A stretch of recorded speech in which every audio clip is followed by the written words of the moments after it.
চ্যাপ্টারটা শুরু হয় লুফিকে দেখিয়ে। দেখা যায় লুফি বেরিয়ে পড়েছে ওই ছোট নৌকাটায় নিজের পাইরেটের ফ্লিট বানাতে, আর তার জন্য কয়েকজন বন্ধু খুঁজছে। লুফি বলছে এত সুন্দর একটা দিনে কে ভাববে যে আমি এরকম একটা সমস্যায় পড়ে যাব। দেখা যায় লুফি যেখানে ছিল তার পাশে একটা বিশাল বড় ঘূর্ণিঝড় পাক খেয়েই যাচ্ছে। ও নিজেকেই বলছে ও কত কেয়ারলেস, আবার এদিক ওদিক তাকাচ্ছে, তাকিয়ে বলছে আশেপাশেও কেউ নেই, ওটা যদি ডুবে যায় তাহলে তো প্রবলেম হয়ে যাবে। তার থেকেও বড় কথা আমি তো সাঁতারও কাটতে পারি না। তারপর আমার নিজে রিয়েলাইজও করে আচ্ছা 1 মিনিট, এরকম পরিস্থিতিতে সাঁতার কাটতে পারলেও তো যায় আসতো না। বলেই পাক খাওয়া শুরু করে মাঝখানের দিকে যেতে থাকে। দূরে একটা আইল্যান্ড দেখায় যেখানে একটা জাহাজ দাঁড়িয়ে আছে, দেখে বোঝা যায় ওটা একটা পাইরেটের জাহাজ। দেখা যায় জাহাজের ওপর আঙুল দিয়ে একজন ঘষে বলছে এত ধুলো কেন। হঠাৎ দেখা যায় কয়েকজন ক্ষমা চাইছে তার কাছে, বলছে না তারা পরিষ্কার করে ফেলেছে অলরেডি। এটা দেখা যায় মহিলাটার নাম হচ্ছে আলবিদা, বলছে তারা নাকি আবার পরিষ্কার করে দেবে, দয়া করে করো না। মেয়েটা বলছে দয়া করে কি করবেন, বলছে দয়া করে মুগুর দিয়ে আমাকে বাড়ি মেরো না, আমি মরতে চাই না। অবশ্য বলতে বলতে বাড়ি খেয়ে যায়। তারপর হঠাৎ দেখা যায় একটা চশমা পড়া বাচ্চা ছেলে পাশে দাঁড়িয়ে আছে, তাকে মেয়েটা জিজ্ঞেস করছে কবি সারা সমুদ্রের মধ্যে সব থেকে সুন্দর কি জিনিস। বাচ্চাটা বলছে হাসতে হাসতে অবশ্যই সেটা তো তুমি।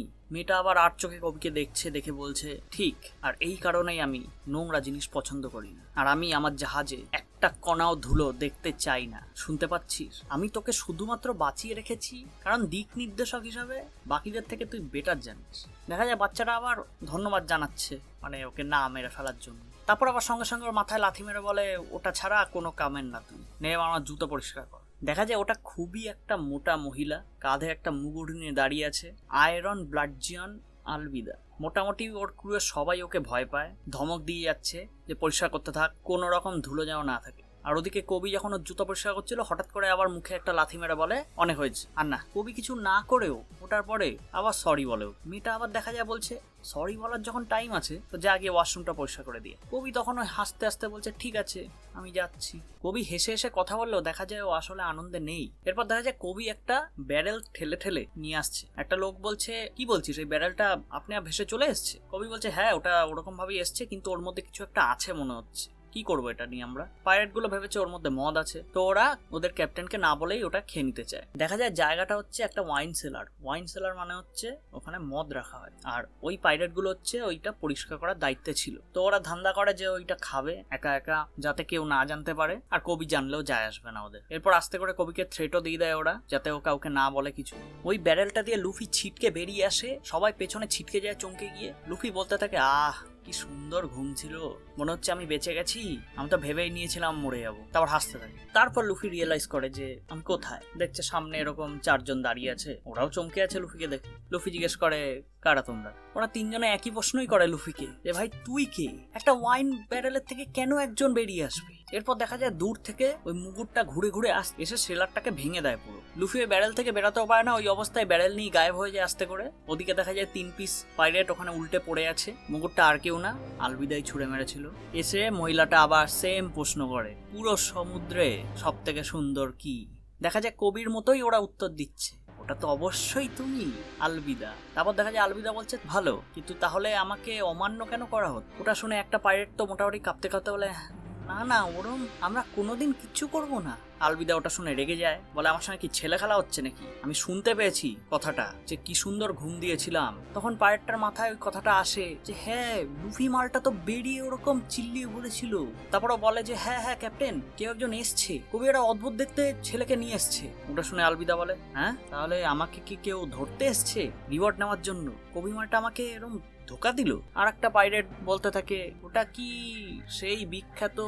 আরেকজন ওটা শুনেই বলে ধ্যাৎ আমি তো শুনেছিলাম ও এখনো একটা মেরিনের বেসে বন্দী হয়ে আছে। তখন আলবিদা বলে ও যদি যা শুনেছি সেটাই হয় তাহলে এতদিনেও পালিয়ে যাওয়ার কথা, সেই কুখ্যাত শয়তান রোরোনোয়া জোরো। তারপর দেখা যায় লুফি আর কবি এক জায়গাতেই আছে। কবি লুফিকে জিজ্ঞাসা করছে তুমি ঠিক আছো, ব্যথা লাগেনি তো? অনেক দূরে তো পড়ে গেছিলে। দেখা যায় লুফি হাসছে, এসে বলছে আমি ঠিকই আছি, শুধু একটু চমকে গেছি, আর কিছুই না। আমি লুফি এটা কোন জায়গা? কবি বলে এটা হলো আয়রন ব্লাডজিয়ান আলবিদার জায়গা, আর আমি হলাম ওর জাহাজের কেয়ারটেকার, আমার নাম কবি। লুফি বলে আচ্ছা অ্যাকচুয়ালি ওটা কোনো গুরুত্বপূর্ণ ব্যাপার না। ওটা শুনে কবি হঠাৎ চমকে যায়। হ্যাঁ? লুফি ওকে জিজ্ঞাসা করে তোর কাছে কোনো ছোট নৌকা আছে? আমারটা ওই ঘূর্ণিপাকে গেছে। কবি শুনে বলে হ্যাঁ ঘূর্ণিপাক? তুমি একটা ঘূর্ণিপাকের মধ্যে ছিলে? লুফি বলে হ্যাঁ ওটা অনেক ভয়ানক ছিল। কবি বলে একটা নর্মাল লোক তো অলরেডি মরে যাওয়ার কথা হতে, তুমি একটা ছোট নৌকা চাও? হ্যাঁ আমার কাছে আছে, কিন্তু দেখা যায় কবি যখন নৌকাটা দেখায় লুফিকে, নৌকাটা অবস্থা খুবই খারাপ। সেম রিয়াকশন লুফিরও হয়। লুফি বলে এটা কি, একটা কফিন? কবি বলে আমি 2 বছর ধরে লুকিয়ে লুকিয়ে এই নৌকাটা বানিয়েছি। লুফি বলে 2 বছর? তো তোর কি আর চাই না এটা? কবি বলে হ্যাঁ আমার আর এটা চাই না। আমি ভেবেছিলাম এটা নিয়ে পালিয়ে যাব, কিন্তু আমার ওই সাহসটা নেই। আমার মনে হয় কেয়ারটেকার হয়েই সারা জীবন কাটাতে হবে। যদিও অন্য একটা জিনিস আছে যেটা আমি করতে চাই। তখন হঠাৎ দেখা যায় লুফি বলে তাহলে তো পালিয়ে যাওয়া উচিত। কবি হঠাৎ ঘাড় নাড়া দিয়ে বলে না না না, আমি পারবো না, ওটা কাজই করবে না কোনোদিন। আলবিদার ব্যাপারে ভাবলেই আমার হাত পা কাঁপতে থাকে, প্রচুর ভয় পেয়ে যাই আমি। তারপর কবি সেই দিনের ঘটনাটা বলে সেই দিন আমি শুধু মাছ ধরছিলাম, ভুল করে আমি এই জাহাজটার কাছে চলে এসেছিলাম। এর জন্য আমাকে ওই জাহাজের কেয়ারটেকার হতে হয়েছিল যাতে আমি বেঁচে থাকি। এই 2 বছর ওইভাবেই ছিলাম। লুফি ওগুলো শুনে বলে ভাই তুই সত্যি বোকা আছিস, আর কোনো কাজের না। হ্যাঁ আর একটু বেশি কাদো কাদো টাইপের, আমার পছন্দ না তোকে। এরকম ডাইরেক্ট কথাবার্তা শুনে কবির একটা মন মরা রিয়াকশন হয়ে যায়। কবি বলে কিন্তু তুমি ঠিক, আমি যদি একটু সাহসী হতাম। আচ্ছা লুফি, তুমি কিসের জন্য যাত্রা করছো? লুফি হেসে বলে আমি পাইরেটদের রাজা হতে চাই। ওটা শুনে কবি চমকে যায়, বলে হ্যাঁ কি, পাইরেটদের রাজা? ওই টাইটেলটা তো একজনের ছিল যে এই দুনিয়ার সবকিছু পেয়ে গেছিল। তুমি কি আমায় বলতে চেয়েছো তুমি পৃথিবীর সব থেকে বড় খাজানাটা খুঁজছো? One piece? ভাই তুমি মরতে চাও নাকি? সব রকম জলদস্যুরা ওটা খুঁজছে। লুফি বলে হ্যাঁ আমিও।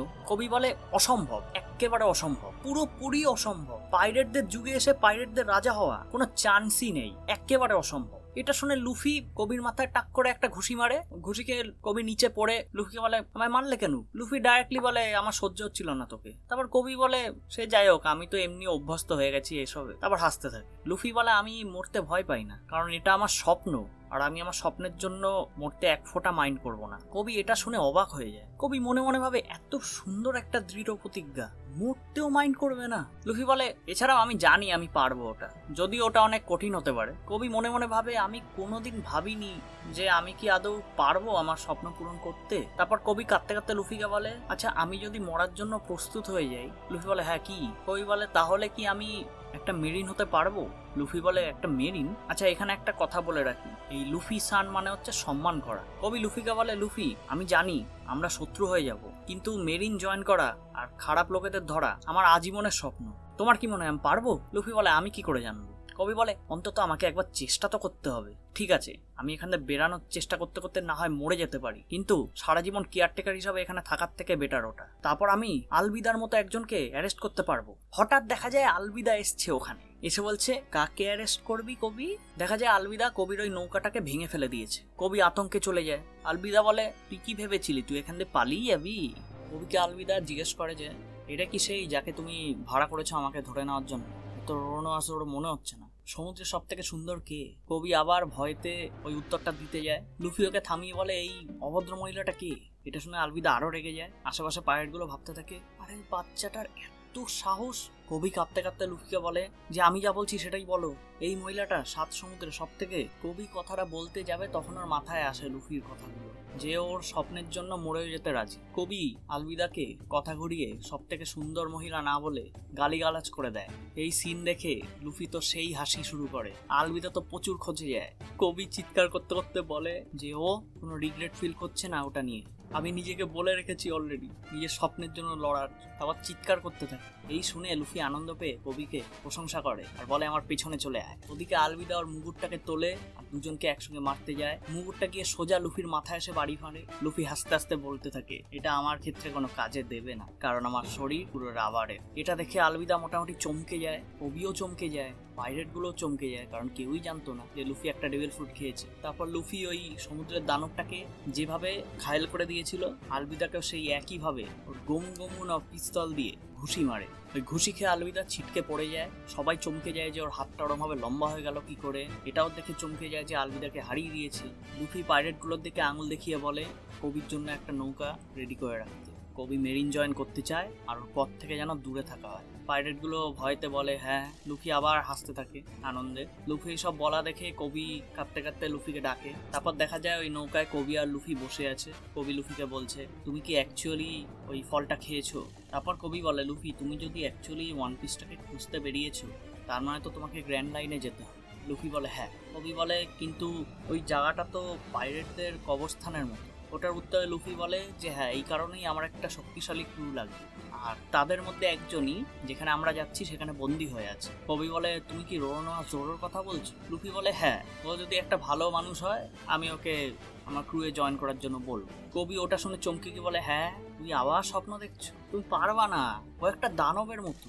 লুফি বলে আমরা এখনো ওটা নিয়ে তো শিওর না। কবি তখনও চিৎকার করে বলে না, ওটা কোনোদিন কাজ করবে না। এইভাবে গল্প করতে করতে তারা মেরিনের বেসের দিকে যেতে থাকে।